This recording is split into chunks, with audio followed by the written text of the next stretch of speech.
رانا ثناءاللہ کہتے ہیں کہ اپوزیشن کو مٹھاس کی صورت میں میٹھا جواب دیا جائے گا۔ وزیر اعظم شہباز شریف نے اسمبلی کے فلور پر کہا کہ ہر ایشو پر بات چیت کے لیے تیار ہیں۔ حکومت نے ڈی چوک کی بجائے پی ٹی آئی کو سنگجانی میں جلسے کا کہا۔ پارلیمانی جمہوری نظام میں مذاکرات ہی کسی مسئلے کا حل ہیں۔ حکومت اور اپوزیشن کو اپنی ذمہ داریاں پوری کرنے کے لیے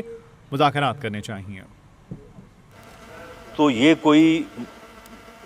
غیر اہم بات نہیں ہے، معمولی بات نہیں ہے۔ اور خواجہ صاحب نے اپنی بات کو آگے بڑھاتے ہوئے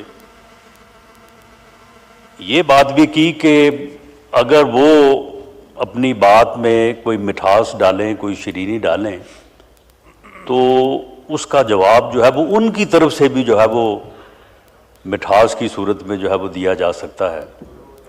اور آج انہوں نے خود یہ کہا کہ میں نے وہ تلخ بات جو مجھے اٹیمپٹ بھی ہو رہی ہے لیکن میں اس کو روک رہا ہوں، انہوں نے روکا۔ معاملہ یہ ہے کہ شیر افضل صاحب نے جو بات کی ہے کہ جی بانی پی ٹی آئی نے، عمران خان صاحب نے ایک کمیٹی بنائی ہے اور ان کی پوری گفتگو کا کنکلوژن یہ تھا کہ اس کمیٹی کو بنانے کے بعد بجائے اس کے بعد شروع ہوتی تو اس کا جو ہے وہ آگے سے جو ہے وہ کوئی رسپانس جو ہے وہ اچھا نہیں دیا گیا۔ ان کی بات درست ہے، لیکن اس کے ساتھ ساتھ وہ معاملات جو خواجہ صاحب کے بقول معاملے کو خراب کرتے ہیں، آج سے کوئی تقریباً میرا خیال ہے کوئی 5-6 ہفتے قبل پرائم منسٹر میاں شہباز شریف صاحب تشریف لائے، ہاؤس جو ہے وہ جاری تھا، وہ سیدھے اپوزیشن کی جو ہے وہ سیٹس پہ گئے، سب سے جا کے انہوں نے ہاتھ ملایا، سلام دعا کی،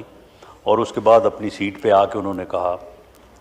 کہ ہم تیار ہیں آپ کے ساتھ بات کرنے کو، مذاکرات کرنے کو، آپ بیٹھیں اور ہر اس ایشو کے اوپر بات کریں جس کے اوپر آپ کرنا چاہتے ہیں، ہم ہر ایشو کے اوپر آپ سے بات کرنے کو تیار ہیں۔ اس کے بعد اپوزیشن لیڈر عمر ایوب صاحب نے اٹھ کے اس پیشکش کا، اس بات کا جو جواب دیا، جن الفاظ میں دیا، جس لہجے میں دیا، میرا خیال ہے شیر افضل صاحب کو، مروت صاحب کو وہ سب معلوم ہوگا۔ اسی طرح سے 25 نومبر کی رات 7, 8, 9 بجے جب یہ بات کہی جا رہی تھی کہ جی آپ ڈی چوک کی طرف جانے کی بجائے سنگجانی پہ جو ہے وہ جا کے اپنا دھرنا دے دیں،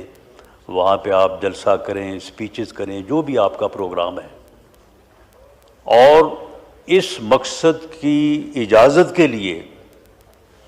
جو ہے وہ اڈیالہ جیل میں ایکسیس بھی دی گئی، تو وہ بات جو تھی وہ مذاکرات کے لیے ہی تھی، بات کرنے کے لیے ہی تھی کہ جی آپ ڈی چوک جانے کی بجائے آپ وہاں پہ جو ہے وہ قیام کریں اور اس کے بعد آپ جو ہے وہ بات کریں۔ لیکن وہ بات جو ہے وہ اس کو نہیں تسلیم کیا گیا۔ اس کے بعد یہ درست ہے کہ خواہ کسی نے وردی پہنی تھی یا وہ وردی کے بغیر تھا،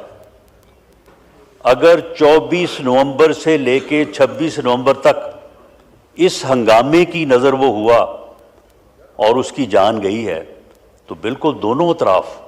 جو ہے وہ انا للہ و انا الیہ راجعون، اور افسوس